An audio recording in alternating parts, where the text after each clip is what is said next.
what I want to get into now is that really practical aspect of like breaking that pattern, right? Because that's where most of us are. We have that negative self-talk. We have the victim mindset. We have the I'm busy, I've got too much going on, I'm overwhelmed, I'm experiencing anxiety, it's that person at work, it's my partner. Like we have that. That's reality of where we are today. Yeah. How do we break that pattern in a way that actually makes a difference and is easy enough as a starting point? Yeah, it's been said that you should meditate for 20 minutes a day. Unless you're really busy, then you should meditate for an hour a day. Yeah, I love that. That's why, by the way, that's why I meditate for 2 hours a day. Yeah. So look, I mean, information is what opens that door. I mean, if you think that your thoughts have something to do with your future, just from a theoretical standpoint, that your thoughts create your destiny, and you think 60 to 70,000 thoughts in one day, and 90% of those thoughts are the same thoughts as the day before, well, then your life isn't going to change very much as long as you're thinking the same way. And those same thoughts lead to the same choices. The same choices lead to the same behaviors. The same behaviors create the exact same experiences, and we anticipate the same feelings or emotions from those experiences, and those emotions are the payoff that drive our very same thoughts. Well, our biology, our neurocircuitry, our neurochemistry, our hormones, and even our gene expression will be equal to how we think, how we act, and how we feel. And how we think, how we act, and how we feel is called our personality. And our personality creates our personal reality. That's it. So the present personality who's listening to this show has created the present personal reality called their life. So if you can latch on to this idea, if you want to create a new life, a new personal reality, you got to change your personality, which means you better start thinking about what you've been thinking about and changing it. You begin to become conscious of your unconscious actions or habits or behaviors and modify them. And then we have to begin to look at the emotions that we live by every single day that keep us connected to the past and decide, do these emotions belong in our future? So most people are trying to create a new personal reality as the same personality, and it doesn't work. You literally have to become someone else. So the principle of neuroscience says that nerve cells that fire together wire together.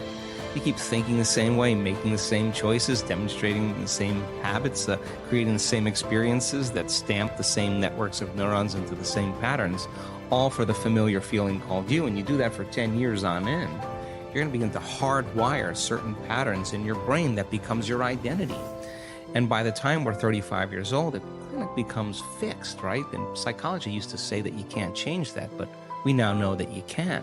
So then that kind of box in the brain, that is the habit of ourselves. It's we're 95% of the time running a series of programs. So then sitting and doing the work, we have to become disentangled from those programs. And so the moment you decide to do something differently or make a new choice, what most people don't want to face is that discomfort.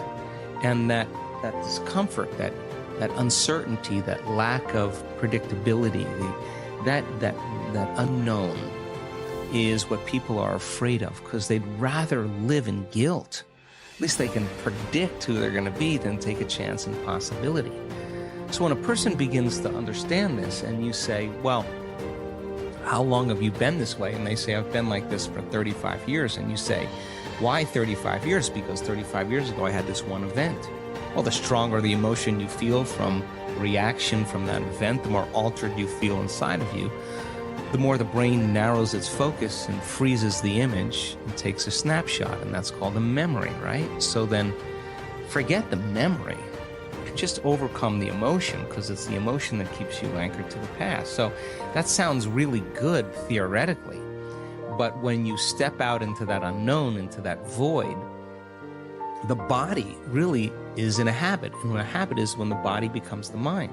Or if you're thinking about that past event and it's producing an emotion, well, you need an image and a feeling to start the conditioning process. So the body's either conditioned into the familiar past or it's hardwired in the predictable future, because it wakes up every single day and runs through the same series of routine actions. So the present moment then becomes the unknown. When people start feeling that discomfort, Jay, they'd rather get on their cell phone and call someone, or get up and say, I can't meditate, or, I have too much to do. They excuse themselves. They return back into that familiar feeling because the body's actually telling the brain. A habit is when the body becomes the mind. So the body's stepping out into the unknown and says, ooh, I'd rather feel guilty. I'd rather feel unhappy than be in this discomfort. So then, at least then when they return back to that familiar feeling, then they feel safe. So they step out in the unknown and the body starts influencing the mind, saying, you can start tomorrow, you're too busy, it's your mother's fault, it's your culture's fault, I don't have enough money, this isn't going to work. Those are the programs in there that are standing in the way between you and your future. So then nerve cells that no longer fire together no longer wire together. So the act of observing those states of mind and body means you're no longer the program. You're the consciousness observing that program. So then to meditate, it means to become familiar with. So as you become familiar with those thoughts, you become conscious of how you speak, you become aware of how you act, you notice how you're feeling. The more conscious you become of those unconscious programs, the less unconscious you'll go in your waking day. Why? Because it's not enough to just have a great meditation and get up and get on the freeway and get in traffic and getting stressed. You just return back to the old self again. Our job then is to sustain that modified state of mind and body the entire day. And if you can, get ready, because something different or unusual is going to begin to happen in your life, and it will come as a coincidence or a synchronicity. And that's breadcrumbs from the divine saying you're on the path. Just keep doing it. There'll be another one. Just keep staying in that energy. And so teaching people then to understand that there's a formula that we now know, that if you apply that formula, you'll begin to see those changes. And now, as people are doing it more and more effectively, the results are going up as well. We just had Bond University. They just took a whole bunch of my brain scans from 10 years ago. Huge clinical study, a lot of analysis, and they're blown away by the speed in which the community can change brain and heart coherence. They know how to do it. It's not something that's separate from them. They've practiced it enough times that they now know how to do it. So what's the significance of that? Well, really simple.